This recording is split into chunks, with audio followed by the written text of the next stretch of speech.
여러분들께 아주 새로운 주제를 하나 가지고 왔습니다. 바로 직업인으로서의 작가에 관한 이야기를 하고자 합니다. 예. 제 직업은 책을 쓰는 작가, 이렇게 소개를 보통 하고 있어요. 네. 자, 그런데 제가 여러분께 질문을 한 가지 먼저 드리고 이야기를 시작하고 싶습니다. 자, 만약에 여러분들의 자녀가 혹은 자녀가 없으신 분들은 뭐 있다고 가정을 하고 내 딸이 아들이 저 작가가 되고 싶어요 라고 하면 여러분은 뭐라고 반응할 것 같으세요? 정말요? 와, 이거 정말 기대하지 않았던, 여러분이 작가라는 직업을 모르셔서 이렇게 대답을 하시는 거라고 생각을 합니다. 만약에 저라면은요, 일단은 말릴 것 같습니다. 그리고 한 10여 년, 20여 년 전만 해도 너 밥 굶고 싶니? 굶어 죽고 싶니? 이런 답이 사실은 먼저 왔었어요. 근데 그렇기 때문에 이 작가라는 직업을 가지고 싶은데도 못 가진 사람들이 많았고, 그리고 저도 분명히 글을 좋아함에도 불구하고 작가라는 직업에 대해서 무척이나 많이 망설이고 끝까지 도망 다녔습니다. 끝까지 거부하고 그랬는데 결국엔 운명에 이끌려서 이 일을 하게 되었다고 생각을 하는데요. 그래서 저는 이 작가가 되기 위해서 생계로서 이렇게 살아가는 일에 대한 아주 현실적인 이야기를 오늘 여러분께 들려드리고자 합니다. 작가가 직업이다. 이런 이야기를 만약에 듣는다면은요, 여러분은 아마 그 사람이 그냥 뭐 책 한 권은 냈겠지, 아니면 뭔가 뭐 등단을 했겠지, 이런 정도로 아마 생각을 하실 것 같아요. 그런데 직업인이 된다는 의미를 저는 조금 다르게 생각을 합니다. 그 직업을 통해서 내가 입에 풀칠을 하고 살 수 있어야 한다. 그게 바로 진정한 직업이 아닌가라는 생각을 해요. 그래서 저는 20년 넘게 책을 써오고 글을 써오기는 했지만 저 자신을 예술가라고 생각을 하지는 않습니다. 왜냐하면 이것을 통해서 제가 생계를 유지한다는 그런 마음가짐으로 살기 때문에 저는 저를 일종의 기술자라고 생각을 하고요. 그리고 직업인으로서의 사명으로 글을 쓰지 예술혼으로 쓴다는 생각은 하지 않고 있습니다. 조금 일반의 생각과는 많이 다르죠. 그래서 안 팔리는 책을 그냥 내 영혼을 불살라서 어떤 아름다움을 완성하고 싶어, 이런 의지로 쓰는 종류의 사람은 아니라는 걸 먼저 말씀을 드리고 싶어요. 그래서 저는 여러분께 글을 써서 먹고 산다는 일이 어떤 것인가에 대한 이야기를 준비해 온 것입니다. 자, 그러면은 한 가지 정말 궁금하지 않으세요? 여러분 요즘 얼마나 책이 안 팔리는가, 그런 이야기는 뉴스를 통해서 엄청나게 많이 들으셨죠. 그런데 과연 순수하게 전업 작가라는 것이 존재를 하는가, 이런 것에 대해서 의문을 품지 않을 수가 없는 일입니다. 당연히. 근데 실제로 제가 많이 보아온 사례를 통해서도 책만 써서 생계를 이어나가는 분은 아주 드문 그런 현실을 제가 발견을 하게 됩니다. 예전에 유명했던 그런 작가분들은 대개 지금 대학에 가서 학생들을 가르치고 계세요. 그러면 이미 또 다른 직업이 있으신 거죠, 그분들은. 그리고 어떤 분들은 강연을 많이 하세요. 그래서 강연을 통해서 굉장히 많은 그런 수입을 얻으셔서 그걸로 생활을 하시고, 그 나머지 시간에 책을 쓰시고 이런 분들도 많이 계시고요. 자, 그런 의미로 생각을 해보면 과연 순수하게 글만을 써서 그 직업을 유지하고 있는 사람이 얼마나 될까? 근데 저는 이 출판계에서 여러 해 있어 본 결과로는 제 주변에서 별로 못 본 것 같습니다. 저 이외에는. 근데 어떻게 그런 것이 가능했을까라는 생각을 해보면 저는 제가 운이 좋았다고라밖에 해석이 안 돼요. 사실은 이 현실 속에서. 근데 그런데도 불구하고 제가 오늘 이 이야기를 드리고 싶어하는 이유는 뭐냐면은요. 자, 방금 제가 말씀드렸잖아요. 책이 안 팔린다고. 그리고 예전보다 글을 통해서 순수하게 이렇게 돈을 벌어들일 수 있는, 수입을 만들 수 있는 통로가 더 줄어들었어요. 왜냐하면 예전에는 잡지 같은 매체가 굉장히 많았거든요. 그래서 저도 굉장히 자주 원고, 투고 의뢰를 많이 받았어요. 그런 여러 가지 언론 같은 데서. 근데 이제는 그런 식으로 돈을 지불을 하고 글을 산다는 개념이 굉장히 얕아진 그런 시대가 된 거예요. 그래서 길은 더 좁아졌고 그러니까 분명히 아무도 안 할 것 같죠, 여러분. 그런데 사실은 더 많아졌어요. 작가가 되겠다는 사람들이 더 늘어나고 어떻게 하면 작가가 되느냐고 저에게 묻는 사람들이 더 많아진 거예요. 그러니까 책을 읽는 사람들은 줄어들었는데 쓰고 싶은 사람은 더 늘어난 그런 재미있는 현상이 일어난 거예요. 그래서 저는 작가가 되는 여러 가지 방법들을 한번 제가 지켜본 것들을 소개를 좀 해드리고 싶은데요. 일단 제 이야기를 먼저 드릴게요. 어떻게 해서 제가 작가가 된 것인지. 저는 예전에 제가 글을 처음 쓰기 시작한 그 시점에 많은 작가들이 시작한 그런 방법으로 들어오지는 않았어요. 그러니까 그때는 정식 통로가 있었거든요. 신춘문예나 아니면 문예지를 통한 등단이라든지 이런 길이 많았는데, 그러니까 저는 그런 쪽으로 가는 그런 종류의 글을 별로 쓰고 싶지가 않았던 것 같아요. 그리고 그 무엇보다도 저는 처음부터 생각을 했거든요. 글쓰기를 직업으로 하겠다고. 그래서 이 일을 통해서 나는 나 자신을 부양해야 한다라는 의무감이 있었어요. 그러니까 부모님과 그 가정 환경이 그렇게 다 지원을 해줄 수 있는 환경이 안 됐었어요. 그래서 대학교 4학년 때부터 저는 제가 웬만큼 돈을 벌어서 썼어요. 그래서 그때 저는 마지막까지도 저항을 했어요. 대학 1학년 때부터 무엇을 할까를 계속 찾아다녔는데 제가 아무리 생각해도 잘하는 걸 못 찾겠는 거예요. 무엇을 잘할 수 있을까를 찾아봤는데 안 되겠고, 그러면은 뭘 내가 좋아하는 일이 있을까라고 찾아봐도 달리 뭐가 나타나질 않았어요. 근데 그렇다고 해서 제가 사무직 일을 잘하거나 아니면 꼼꼼한 그런 성격이어서 회사 일을 잘하거나 그럴 사람도 아니었던 거예요. 뭘 해야 되나 하고 굉장히 치열하게 탐구를 했는데 결국에는 그냥 글을 쓸 수밖에 없겠더라고요. 그래서 그것을 결정하게 한 아주 결정적인 계기가 뭐였냐면 아르바이트였어요. 어떤 그 단체에서 주관하는 행사였는데 그 안에 사이코 드라마가 들어간대요. 20분짜리가. 그래서 그 대본을 써달라는 그런 아르바이트 의뢰를 받았어요. 연극 대본을 써본 적이 없지만 그래도 이런 기회가 어디야? 하면서 한번 써봤습니다. 뭐 잘 썼을까요? 대학교 4학년짜리가 처음 쓴 연극 대본을 잘 쓰지는 않았을 거예요. 저 천재 아니거든요. 근데 많은 배우들이 직접 수정을 했어요. 대본을 배우들이 직접 수정을 해서 제가 쓴 대본을 올렸는데요. 그 배우들은 프로였어요. 저는 아마추어였지만. 근데 제가 쓴 대사와 내용들이 무대 위에서 올라가는 걸 보고 제가 그때 뭔가 쿵 하고 온 거예요. 마음 안으로. 그냥 이걸 해야겠다. 그래서 대본을 쓰는 일을 하고 싶다는 생각을 먼저 했어요. 그래서 시나리오를 써야겠다, 드라마를 써야겠다 하고 그때 꿈을 결정을 했던 거죠. 그래서 그 길로 들어서게 된 겁니다. 제가 밥 벌어 먹고 살고 싶다고 했잖아요. 그러니까 저에게는 습작 기간이 별로 없었어요. 제 스스로한테 줄 수 있는 습작 기간이 없었기 때문에 일단 공모를 열심히 응모를 했습니다. 그래서 이게 길이 아닌가 긴가를 갈등할 틈이 없었어요. 일단은 100번만 한번 응시를 해보자. 응모를 해보자. 그래서 뭐 여러 가지 그 대회라든지 공모전이 있잖아요. 거기에 다 응모를 일단 하자라고 마음을 먹었어요. 그래서 100번 떨어지면 너는 노력해도 안 되니까 그냥 포기. 이렇게 저 자신에게 한계를 준 거예요. 기회를 그런 식으로 준 거죠. 근데 한 번만에 됐어요. 근데 그게 사실은 정식으로 들어간 게 아니라 그 공모에 당선이 된 건 아닌데 그 낸 글을 어떤 영화 관계자분이 보신 거예요.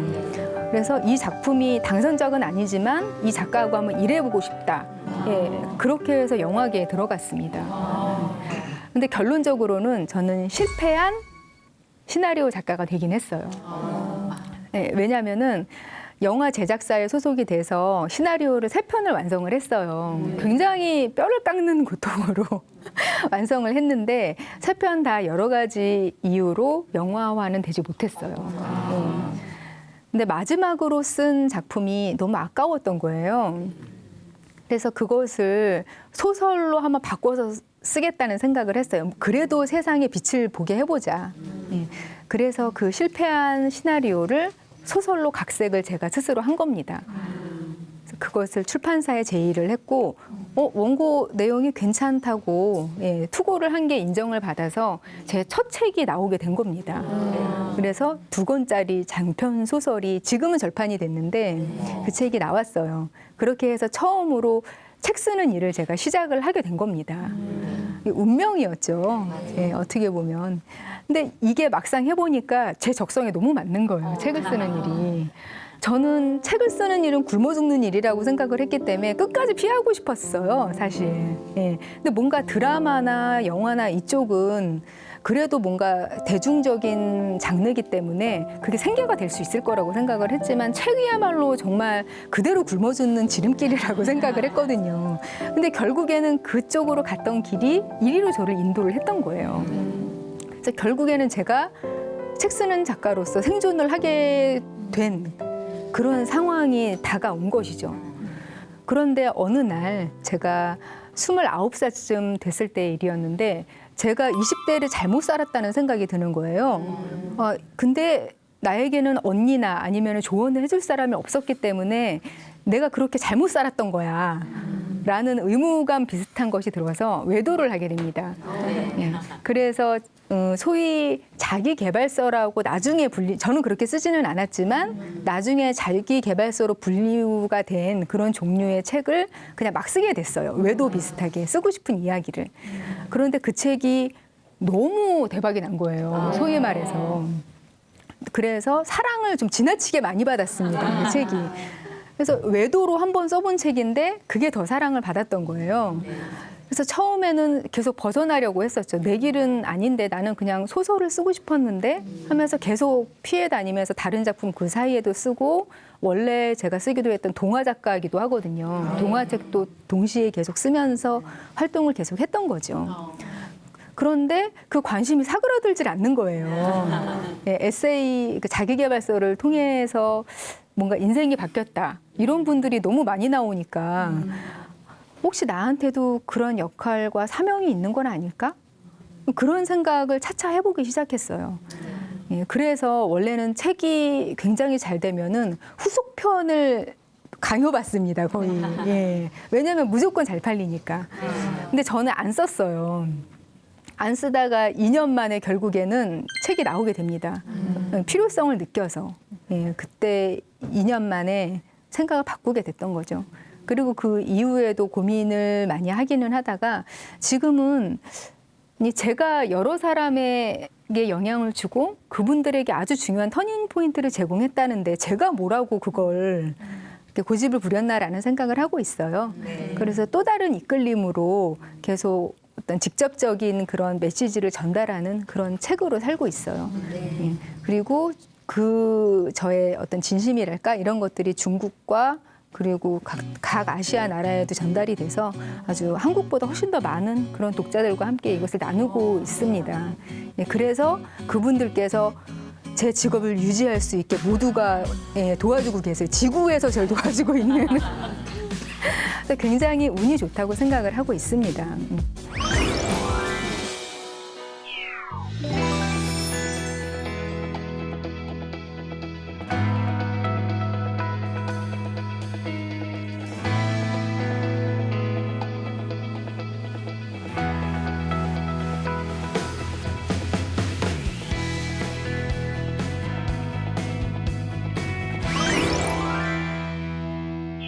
제가 지금부터 많은 질문을 받았던 그런 답을 좀 드리고자 하는데요.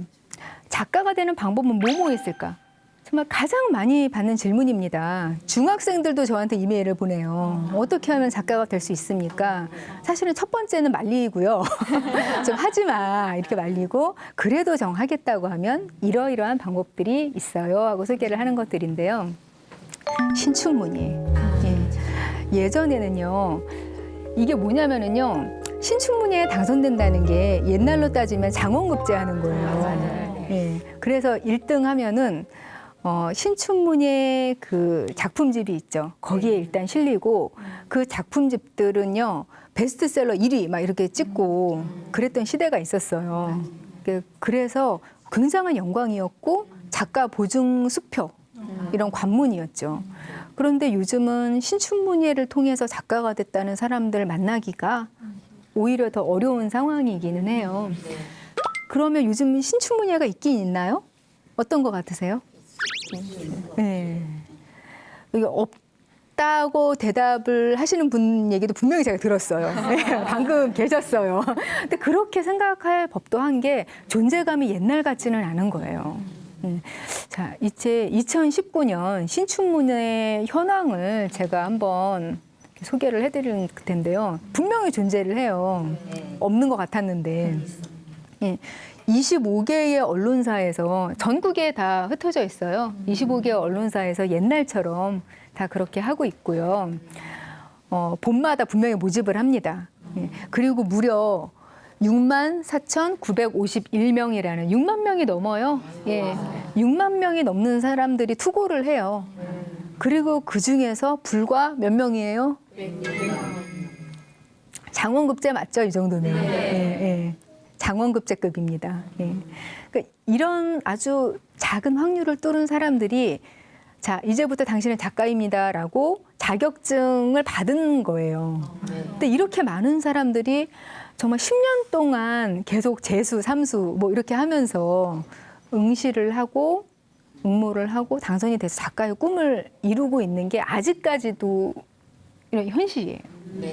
이런 경로 말고도 원하는 분들이 많은데 지금도 이렇게 신춘문예의 꿈을 갖고 있는 분들이 많다는 뜻이에요. 그리고 당선자들이요. 평균 연령이 되게 높아요. 다 30, 40대 지금 보시겠지만 최고령은 67세인 분도 계세요. 근데 가장 어린 친구들은 또 23살 이런 분도 있어요. 굉장히 고른 연령대 분포가 돼 있고 특히 에세이 같은 경우에는 굉장히 많은 수필 에세이 이런 경우에는 좀 더 훨씬 40, 50대 돼서 이렇게 꿈을 이루시는 분들이 많은 게 현실입니다. 자, 그런데요. 이렇게 첫 번째 신춘문예가 옛날에는 유일한 그런 거였어요. 변호사가 되려면 사법고시 치르잖아요. 옛날에는 사법고시 없이는 어땠어요? 변호사 자격증이 아예 없으니까 될 수가 없었는데 요즘 로스쿨 생겼잖아요. 약간 비슷한 것 같아요. 그러니까 요즘에는 굳이 신춘문예에 당선이 되지 않아도 저처럼 여러 가지 경로로 되는 사람이 많기는 한 것 같아요. 그래서 어떤 것을 선택하느냐가 좀 본인의 몫이 아닌가. 이런 생각을 많이 하게 됩니다. 근데 그렇다면 이제는 신춘문예가 진정한 직업인으로서의 작가로 사는 유일한 방법이 아니라는 것까지는 아셨죠? 그렇죠. 작가 자격증만 얻었지. 근데 그렇다면 또 다른 방법은 뭐가 있을까? 자, 이런 경우도 많습니다. 출판사에 원고를 투고하는 거. 보통 드라마 같은 데서 보면은 어때요? 막 원고 그 서류 봉투에다가 이걸 왜 또 굳이 출력을 해서 갖고 가는지, 그죠? 꼭 이렇게 들고서 막 이렇게 궁상맞게 가요. 궁상맞게 가서 한번 좀 봐주십시오 하는데 딱 가고 나면 쓰레기통에 버리고. 정말 많이 보셨죠? 이런 장면. 근데 저도 투고라는 걸 해보긴 했어요. 근데 어떤 경우였냐면 제가 쓴 원고가 있었는데 이게 책으로 되기에는 좀 어려운 상황이 돼버린 거예요. 앞부분에 조금 썼는데. 근데 저는 직업인으로서의 작가라고 말씀드렸잖아요. 직업인은 본인이 쓴 글을 그냥 못 버립니다. 써놨는데 이걸 세상에서 아무도 못 보고 그냥 내 파일에만 존재하는 거? 이거는 용납을 못하는 그런 성향이 있어요. 그래서 이거를 잡지사에 투고를 했습니다. 그 원고를.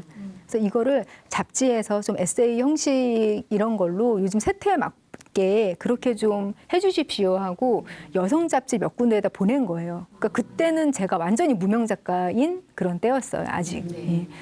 그런데도 세 군데서 연락이 왔어요. 그러니까 투고 다 보는 거예요, 이 사람들이.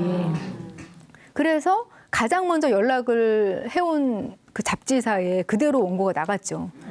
그래서 몇 달에 나눠서 굉장히 여러 페이지에 걸쳐서 예, 그렇게 나간 적이 있어요. 그때 보고 아, 이 사람들이 이메일을 다 보는구나라는 걸 알게 된 거죠. 근데 정말 출판계도 그렇습니다.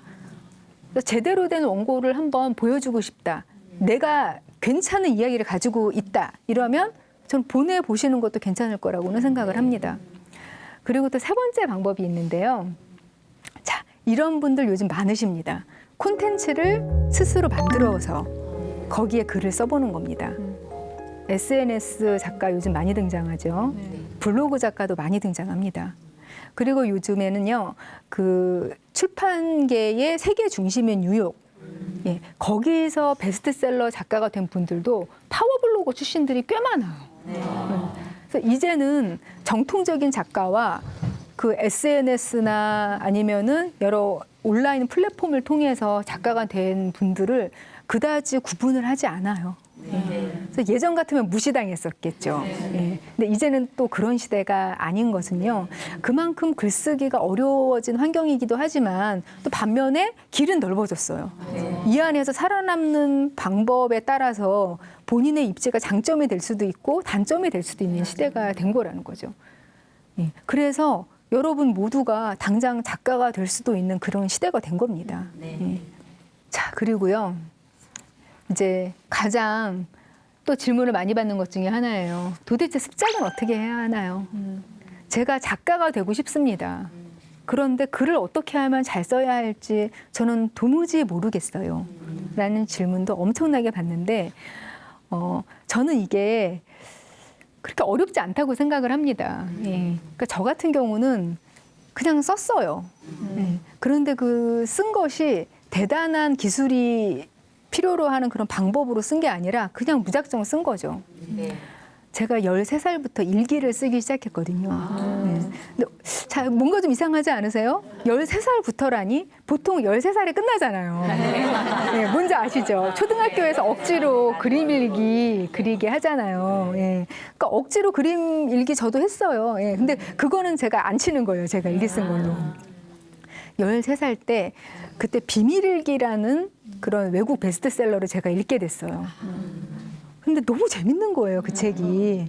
아, 일기를 이렇게 쓰는 게 뭔가 책이 될 만큼 의미가 있는 일일 수도 있구나라고 생각을 해서 제가 중학교 입학하면서부터 바로 일기를 쓰기 시작했는데 그 일기가 보통 일기는 아니었어요. 네. 긴 일기. 그래서 거의 습작에 가까울 정도로 계속 넘어가는 그런 일기를 쓴 거예요. 근데 그걸 하루도 빠짐없이 매일 썼어요. 재밌더라고요. 근데 그 일기 쓰기는 제가 직업 작가로 지긋지긋하게 글을 쓰게 되기 직전까지는 계속 쓰게 됐어요. 네. 근데 그것이 곧 저에게 알게 모르게 습작이 됐던 거죠. 그리고 나중에는 제가 대학교 때 그때 작가가 된다고 생각을 하기 이전부터 그렇게 뭔가가 쓰고 싶더라고요.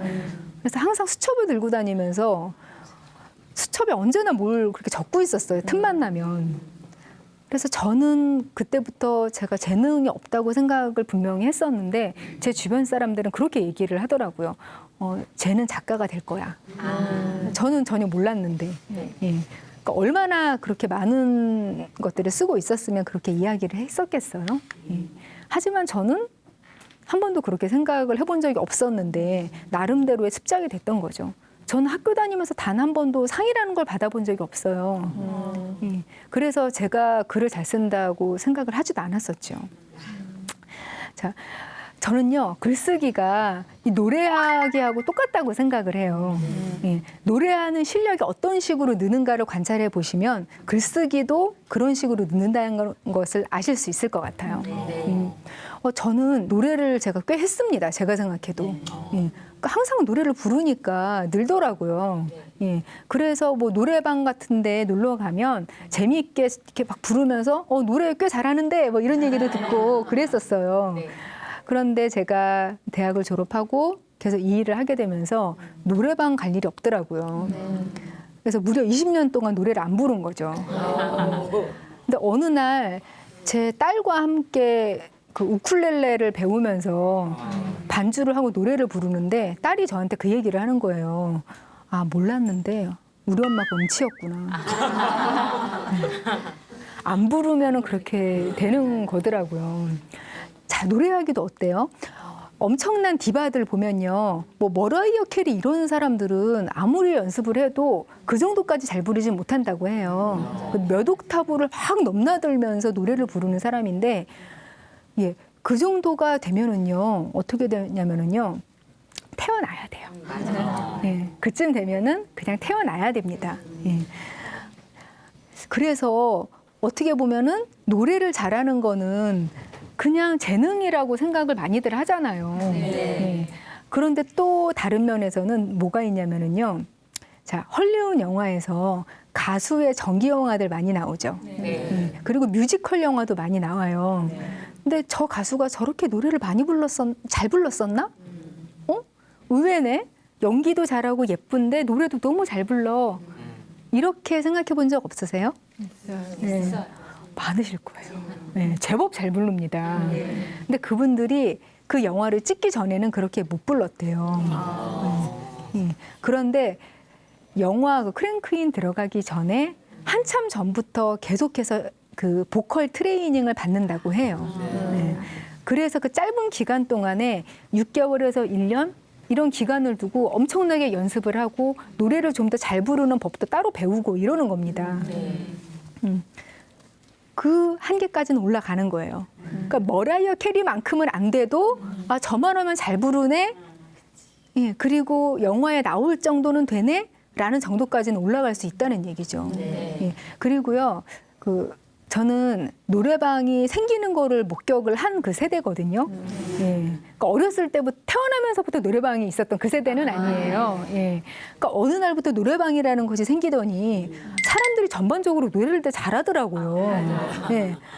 부르는데 이게 당할 재간이 없더라고요.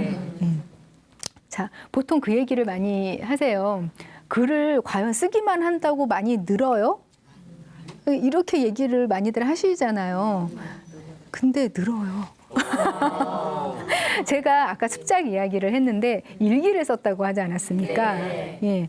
그거 누가 봐준 것도 아니고 저는 그냥 썼을 뿐이에요.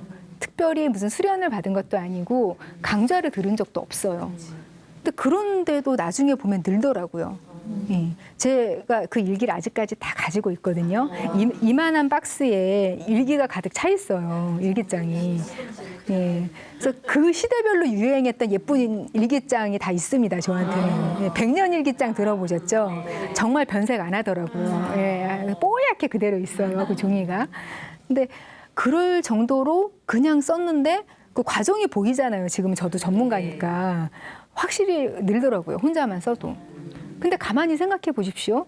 노래를 계속 혼자만 부르는 거예요, 내가. 아무도 안 듣고 혼자만 노래방에서 코인 노래방 이런 데 가서 혼자만 막 노래를 해요. 그 실력이 늘면은 본인이 못 느낍니까? 느껴요. 예. 안 올라가다가 올라가잖아요. 예. 고음 불가였다가 고음 가능이 되잖아요. 본인의 글도 분명히 그래요. 그러니까 많이 쓰다 보면은요. 어느 순간 내가 보기에도 잘 쓴 게 보여요, 분명히. 예, 분명히 느는 건 있고요. 그리고 저는 이것도 좀 지양을 해주셨으면 하는 생각이 드는 게 많이 읽고 많이 쓰라는 이야기를 하잖아요. 근데 많이 읽기만 한다고 해서 글쓰기가 의외로 그다지 늘질 않습니다. 자, 여러분 드라마 좋아하시죠? 네. TV 드라마 좋아하시는데요. 그 드라마 매일 보시죠? 예, 뭐 월화 드라마, 수목 드라마, 주말 드라마 뭐 다 챙겨 보시죠. 여러분 대본 쓸 수 있으세요?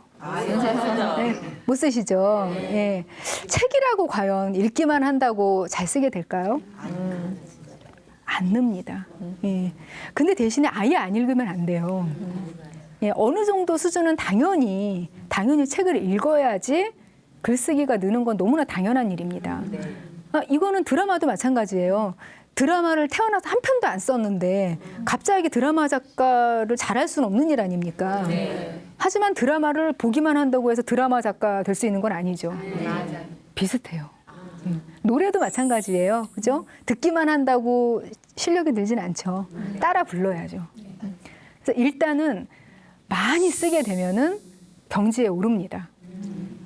책도 만약에 이게 비율을 따지신다면은 2대 8, 3대 7 이 정도로 한번 생각을 하시는 게 더 비율이 맞는다고 생각을 해요. 예. 비율 90% 책 읽고 10% 쓴다고 해서 늘지 않습니다. 너무 좌절하지 마시고 무조건 쓰십시오. 여러분이 노래 실력을 향상시키고 싶은 그런 의지만큼만 글을 쓰시면 반드시 늘게 되어 있습니다. 그리고 제가 파워 블로거들과도 많은 소통을 해요. 그리고 그분들의 그 성장 과정에서 어떻게 글이 이렇게 많이 느나 이것도 사실은 몰래 볼 때 있거든요. 예. 근데 한 10년 블로그 하시는 분들 글을 보면요. 초창기 글이 정말 눈 뜨고 못 보겠어요. 네. 심해요. 네. 그거 제가 여쭤봤더니요. 본인도 못 보겠대요. 초창기 글은. 늡니다. 하다못해 블로그 글도 쓰다 보면은 느는 거예요. 그게 누군가가 그 사람 글을 지적할까요? 저 블로그 이웃인데요. 글을 너무 못 쓰세요. 예, 그렇게 지적하는 댓글 없어요. 아무리 뒤져봐도. 근데 본인이 아는 거예요. 하다 보면 느는 거. 예. 그래서 글을 잘 쓰고 싶다면 그냥 종이와 펜 아니면은 컴퓨터 가지고 하는 겁니다. 그러니까 저는 아직까지 아날로그 세대여서 그럴지도 모르겠지만 종이에 펜으로 쓰는 그 물성, 그걸 사실은 잊지를 못해요. 그리고 지금도 워드 프로세서 프로그램으로 글을 쓰기는 하지만 글이 너무 안 풀린다. 정말 이거 도저히 내 머릿속에서 더 이상은 나올 게 없어. 이런 생각이 들면은 그냥 종이를 꺼내요. 종이를 꺼내서 쓰다 보면은 또 이렇게 손가락을 두드려서 나오지 않았던 것들이 의외로 술술 나와주기도 하는 그런 기적을 경험하기도 합니다. 근데 펜을 움직여서 쓰는 것과 그리고 손가락으로 워드 프로세서를 입력하는 거는 그 뇌의 부위를 다른 곳에 쓴다고 해요. 그렇기 때문에 자극되는 부위가 다르니까 나오지 않던 것이 나오기도 하는 것이죠. 자, 모니터에 하얀 빈칸이 있어요. 이것은 마치 사하라 사막에 혼자 떨어진 것 같은 기분이 들지요. 커서만 깜빡깜빡하고 뭘 써야 될지를 모르겠는 거예요. 그럴 때 저는 그냥 종이를 꺼내는 거죠. 종이와 펜을.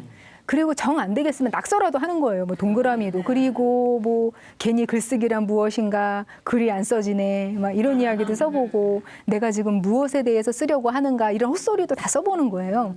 그러면 갑자기 아, 내가 이 부분이 생각이 안 났는데 이건 이렇게 하면 되겠네라는 글을 제가 쓰고 있어요. 그러면 그 뒤부터 풀리는 그런 경험도 하게 되는 것입니다. 그래서 여러분들이 글을 잘 쓰시기 위해서 해야 될 것은 먼저 종이와 펜을 준비를 해본다. 바로 이것이죠. 일상 속에서 우리가 어떻게 습작을 할 수 있는지를 한번 제가 소개를 해드리기로 할게요. 자, 사진 찍기 대신에 글쓰기를 한다. 한번 생각을 해보시는 겁니다. 제가 수첩을 들고 다니면서 미친 듯이 썼던 이유가 이거였어요. 지금 내가 겪고 보고 있는 것을 기록하고 싶은 욕망이 너무 큰 거예요. 지금 내 20살, 이 나이는 쉽게 지나가는 거잖아요. 그게 아깝다는 생각이 들었어요. 내 20살의 봄날은 지금 요즘 이 한때일 뿐이지 않나? 근데 이게 그냥 스쳐 지나가면 너무 아깝지 않나? 그래서 그때 느꼈던 제 감정과 제 상태를 미친 듯이 적었던 거예요. 근데 요즘에는 사진을 찍죠. 그걸 남기기 위해서. 그죠? 근데 사진 대신 한번 글을 써보십시오. 사진을 내가 찍고 싶어진다. 이건 남겨야 해. 라는 욕망이 든다 하면은 한번 글을 써보는 겁니다. 이런 습관이 반복이 되면은 실력이 늡니다. 그리고 또 맞춤법하고 어법을 좀 제발 지켜주십시오.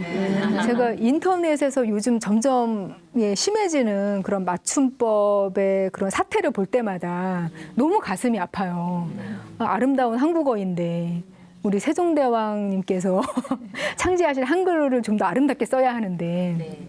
그래서 일단은 맞춤법과 그리고 어법이라는 것은 주어와 동사의 그런 서술 관계가 호응에 맞는 걸 뜻해요. 예. 주어를 이야기했으면은 수어를 그거에 맞게 써야 되는데 엉뚱하게 끝나는 경우도 많거든요.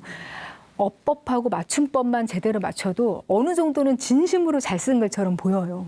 예. 그러니까 아주 프로처럼은 안 보여도 이 사람 글 좀 쓰는데 그래서 가장 먼저 이걸 좀 훈련을 하시기를 저는 권합니다, 보통. 그리고 또 한 가지 필사를 한번 해보기를 또 권해요. 예. 아까 제가 읽기만 하지 말라고 말씀을 드렸잖아요. 근데 내 글만 쓰기에는 너무 시간이 걸리는 것 같고 어떻게 써야 될지 정 모르겠다. 그러면 내 스타일이야 하는 작가의 글을 한번 보십시오. 그리고 한번 필사를 해보는 겁니다.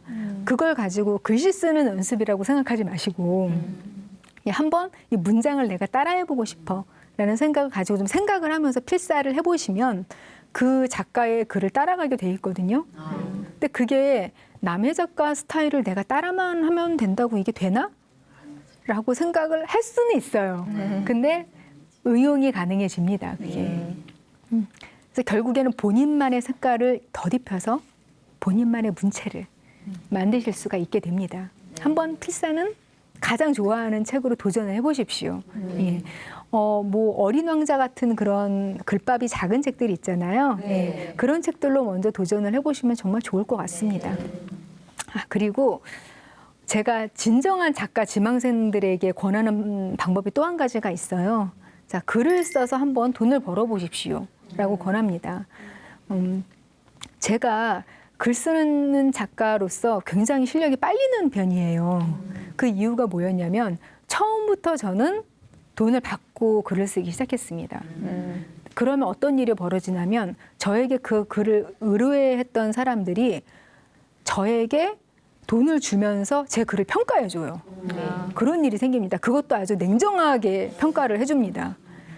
근데 저는요, 누구한테 부탁을 해서 글을 평가받은 적이 없거든요. 되게 사람들은 좋은 말만 해줘요. 예, 좋은 말만 해주고요. 그리고 저 같아도 그렇게 합니다. 대부분의 경우에. 왜냐하면 글은 노래와 마찬가지로 어느 순간 확 늘 수가 있는데 이거 당장 못 썼다고 해서 안 좋게 평가를 하면 가능성이 있는 사람의 미래를 제가 막는 사태도 벌어질 수가 있잖아요. 전 그거 되게 무섭거든요. 그래서 평가를 잘 안 해줍니다. 그런데 저 같은 생각을 가진 사람이 이 세상에 한둘일까요? 예. 공짜로 평가를 안 해줍니다.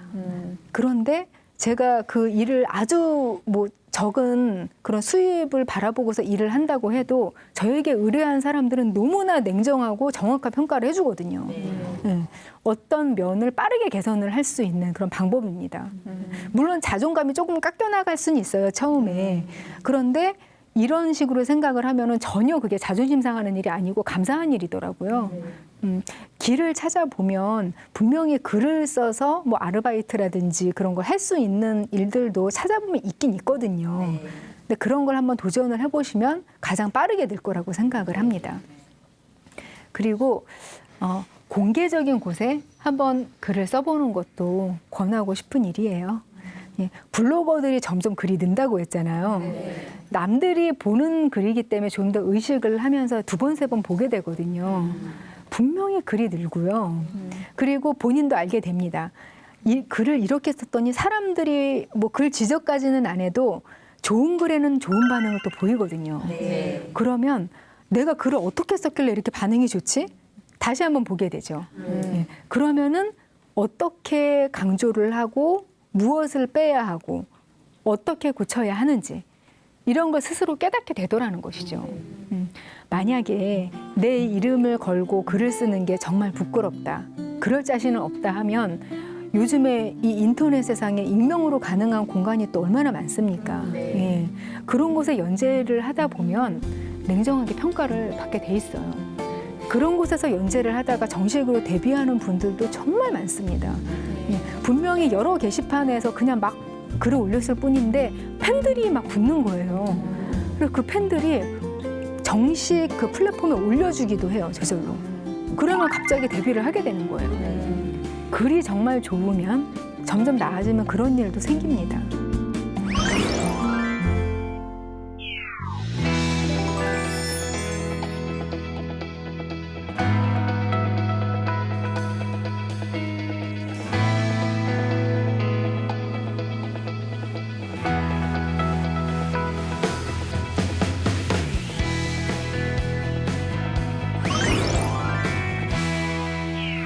지금까지 20년 동안 작가로 산 제 경험을 토대로 작가로서 사는 그런 방법과 그리고 좋은 점, 나쁜 점, 그리고 어떻게 하면 그 꿈을 이룰 수 있을까 하는 길에 대해서 자세히 안내를 해드렸어요.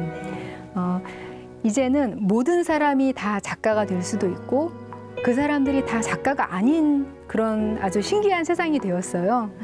하지만 글에 대한 욕망은 변하지 않고 오히려 더 많은 분들이 글을 꿈꾸는 세상이 되었다고 생각을 합니다. 네. 여러분 모두가 스스로 예비 작가라고 생각을 하시고 자, 이 꿈을 통해서 뭔가 다른 삶을 한번 살아보고 싶다라는 분들이 이 속에 계실지도 몰라요. 예, 그분들에게 작은 불씨를 지피는 계기가 되었기를 간절히 바랍니다. 들어주셔서 감사합니다.